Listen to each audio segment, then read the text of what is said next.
Apologetics అంటే ఏంటి? What is apologetics means? Apologetics అంటే దేవుని మాటను, దేవుని వాక్యాన్ని బలమైన వాదనలతో మరియు కారణాలతో వివరించటం. Apologetics means defending the Christian faith using logic, evidence and the Bible. చాలామంది మనల్ని దేవుడు నిజంగా ఉన్నాడా, దేవుడు ఉన్నాడని ఎలా నిరూపించగలరు, యేసుక్రీస్తు ఒక్కడే మార్గమా, బైబిల్ని మనము నమ్మగలమా, can we trust the Bible, is Jesus the only way, is God is real అని అనేక క్వశ్చన్స్ లేక ప్రశ్నలు మనం అడుగుతూ ఉంటారు. ఈ అపాలజెటిక్స్ అనేది మనం బాగా దీన్ని మనం నేర్చుకున్నట్లయితే అడిగిన ప్రతి క్వశ్చన్ కూడా మనము చాలా బోల్డ్గా మనం సమాధానం చెప్పగలము. విశ్వాసము మనలో బలపరచబడుతుంది, ఇతరులు కూడా విశ్వాసాన్ని మనం బలపరచగలము.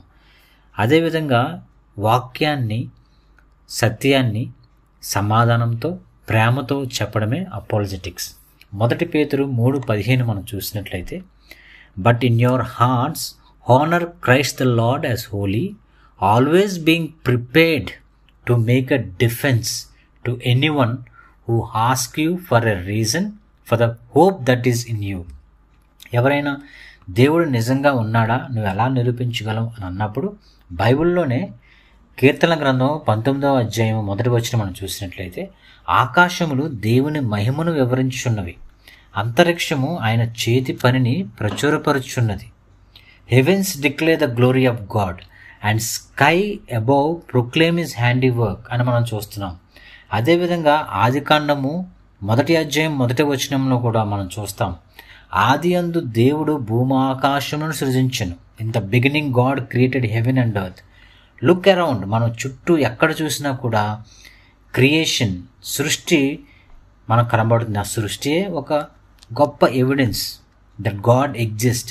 Creation it self is evidence. Everything that begins has a cause.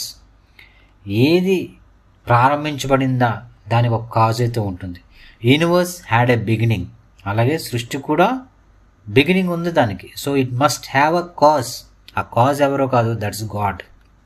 అలాగే రోమా 1వ అధ్యాయం 20వ వచనం మనం చూసినప్పుడు, ఆయన అదృశ్య లక్షణములు అనగా ఆయన నిత్య శక్తియు దైవత్వమును జగత్ ఉత్పత్తి మొదలుకొని సృష్టింపబడిన వస్తువులను ఆలోచించుట వలన తేటపడుచున్నవి కనుక వారు నిరుత్రులై ఉన్నారు.